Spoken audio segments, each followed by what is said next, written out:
This call is now being recorded. Assalamualaikum warahmatullahi wabarakatuh. Di sini saya akan mempresentasikan untuk hasil luas seminar bisnis saya dengan saya Muhammad Faisal Rezatmi dengan NIM 10 11 8100 60. Judul penelitian saya penerapan sistem manajemen kinerja berbasis kompetensi studi pada PT Contoh Bangun Perkasa.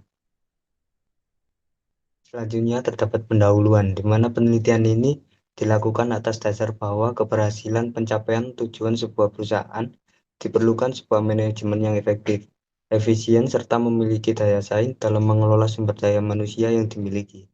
Nah, melalui sistem manajemen kinerja yang baik, perusahaan dapat mengelola kinerja sumber daya manusia yang dimiliki sehingga dapat bekerja secara optimal dan dapat tercapainya tujuan perusahaan. Upaya dari PT Wisanto Bangun Perkasa ini dalam rangka menciptakan manajemen kinerja yang efektif dan efisien, yang berdaya saing dan dapat menunjang produktivitasnya adalah dengan menerapkan sistem manajemen kinerja berbasis kompetensi. Nah, dalam tinjauan pustaka ini terdapat 4 poin. Yang pertama, sistem kinerja, karakteristik, dan kompetensi. Nah, sistem ini merupakan sekumpulan unsur yang saling berkaitan dan saling mempengaruhi dalam melakukan kegiatan bersama untuk mencapai suatu tujuan.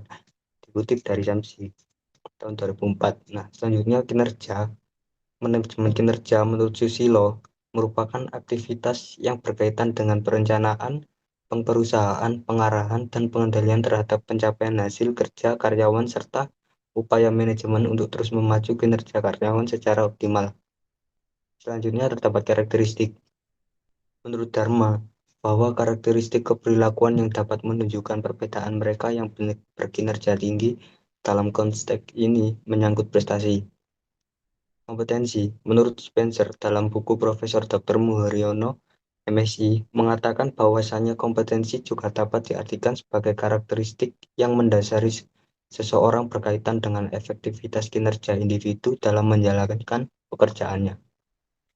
Selanjutnya terdapat literatur review yang menurut Spencer dalam buku Profesor Dr. Muharyono mengatakan bahwasannya kompetensi juga dapat diartikan sebagai karakteristik dasar individu yang memiliki hubungan khusus ataupun sebagai sebab akibat dengan kriteria yang dijadikan sebagai acuan, efektif atau berkinerja prima atau superior di tempat kerja atau pada situasi tertentu.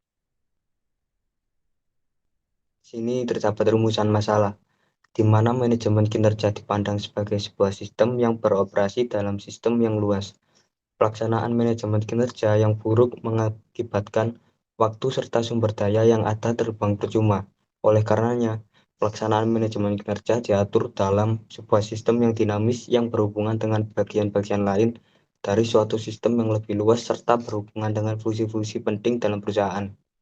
Sasaran utama sistem manajemen kinerja yaitu mengoptimalkan kinerja karyawan, di mana manajemen harus mampu mengaitkan tugas-tugas dan karakteristik kemampuan karyawan dengan tujuan strategik perusahaan, sehingga sistem manajemen kinerja dikembangkan dengan pendekatan berbasis kompetensi.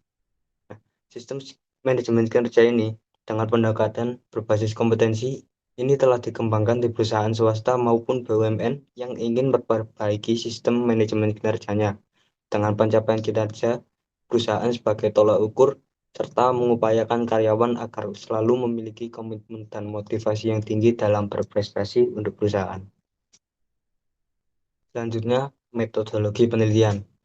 Yang pertama ada data. Metode penelitian yang digunakan adalah metode kuantitatif.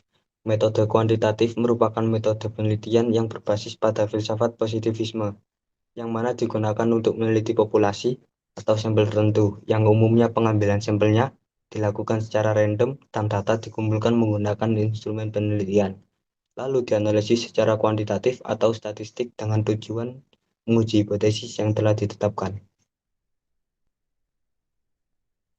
Selanjutnya, populasi dan sampel.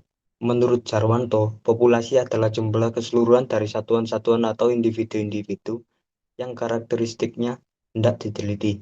Dan satuan-satuan tersebut dinamakan unit analisis dan dapat berupa orang-orang, institusi, benda-benda, dan seterusnya. Populasi dalam penelitian ini adalah seluruh pekerja dari PT Sonto Bangun Perkasa.